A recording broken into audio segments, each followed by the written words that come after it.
Le ciel, du ciel, océan des sommets, ici-bas tombe à jamais la paix, le trouble et les bienfaits et les désastres. D'aspect monotone et divers, il plafonne les univers qui l'éclairent, été comme hiver, avec ses astres, avec ses monstres de clarté, ayant pour leur ubiquité la nette visibilité pour tous les êtres, en réglant à retour certain les midis, les soirs, les matins, aussi fatals que les destins, leur sombre maître. Et tout subit sa faculté de lumière, d'obscurité, de froid, de chaud, d'humidité, de rutilance. Par ses éclairs il éblouit la cécité du plein minuit, et s'il gronde, il fait par son bruit peur au silence. Peut-être que plus ou moins fort, avec aisance, avec effort, avec nonchalance ou transport, le ciel respire. De là, le vent qui plus ou moins bat les cimes, les creux, les coins, se cantonne ou sur tous les points, met son empire. Il a des fièvres, des torpeurs, des convulsions, des labeurs. Il est tenté par des stupeurs et des alarmes.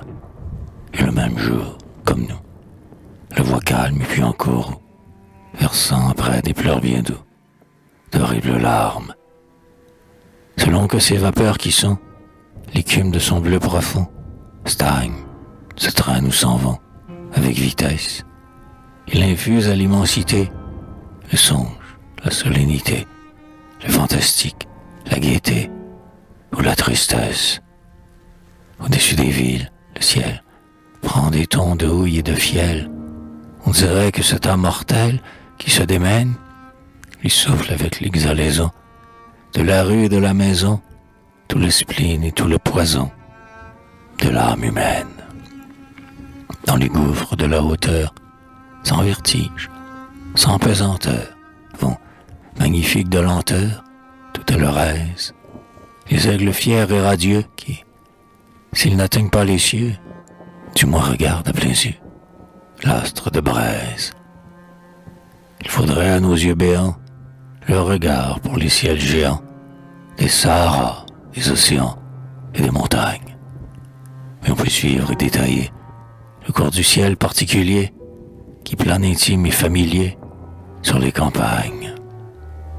Voici limitant sa largeur, ce ciel du piéton voyageur, celui du pâtre, du songeur, celui du peintre, qui, cerclant l'horizon confus, au-dessus des vallons touffus, des fonds noirs, des coins entrevus, forme un grand cintre.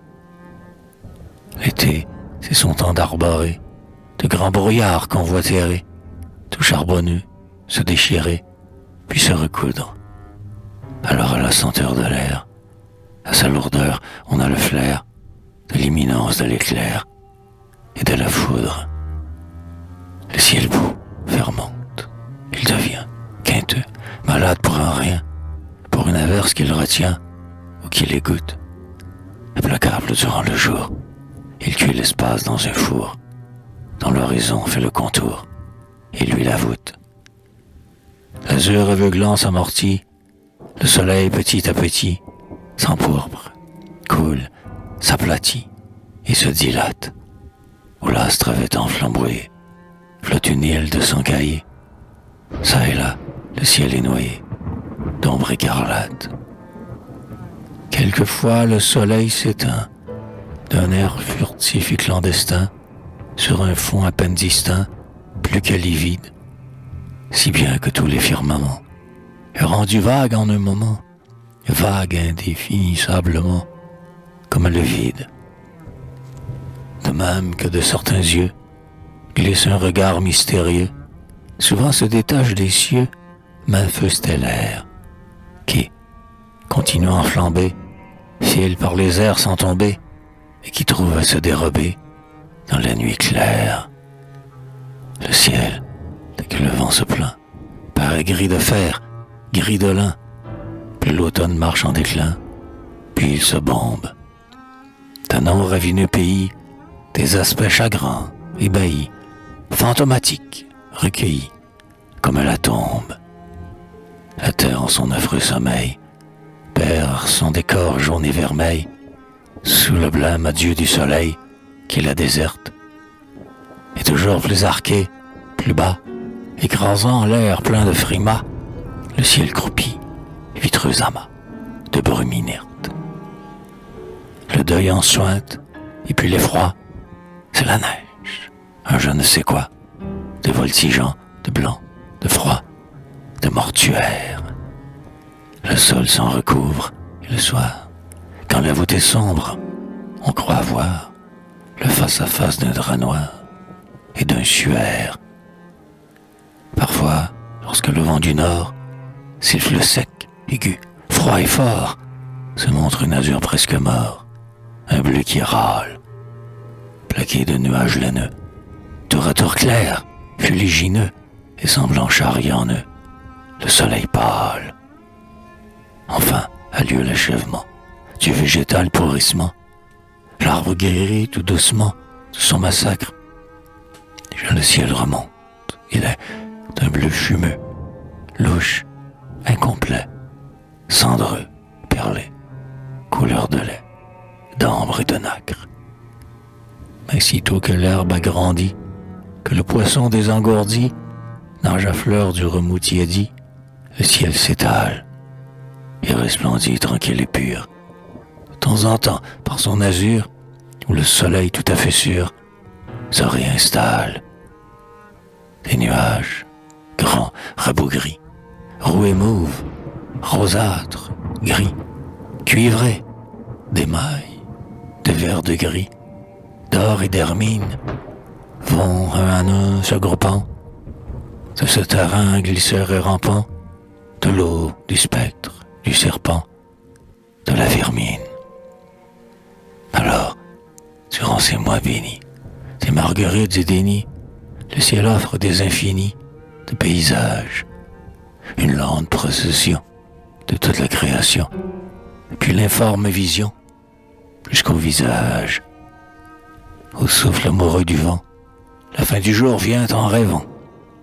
Tout à coup, la lune croyant ses derniers voiles surgit douce, exhalant son feu, si mélancoliquement bleu, toute seule ou bien au milieu de ces étoiles.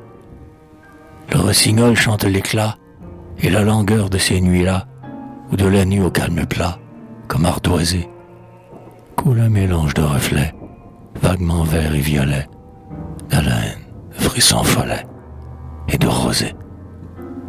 Cependant que par les airs bruns, comme des âmes de défunts, vers les cieux montent les parfums des eaux, des terres, mutuelle exhalaison d'amour, de bénédiction, espèce de communion de leur mystère. Puis les nuages réveillés de rose et d'or sont habillés, car l'aube colorée mouillée, leur costumière, fleurit tout le ciel qui soudain, gaze et velours, noir et satin, devient le vaporeux jardin de la lumière. Tel, dans un ordre continu, va le cours du ciel inconnu, du grand ciel solitaire et nu, l'énorme dôme, indifférent, aveugle et sourd, à ce triste monde si lourd que la vie anime et parcourt de son fantôme.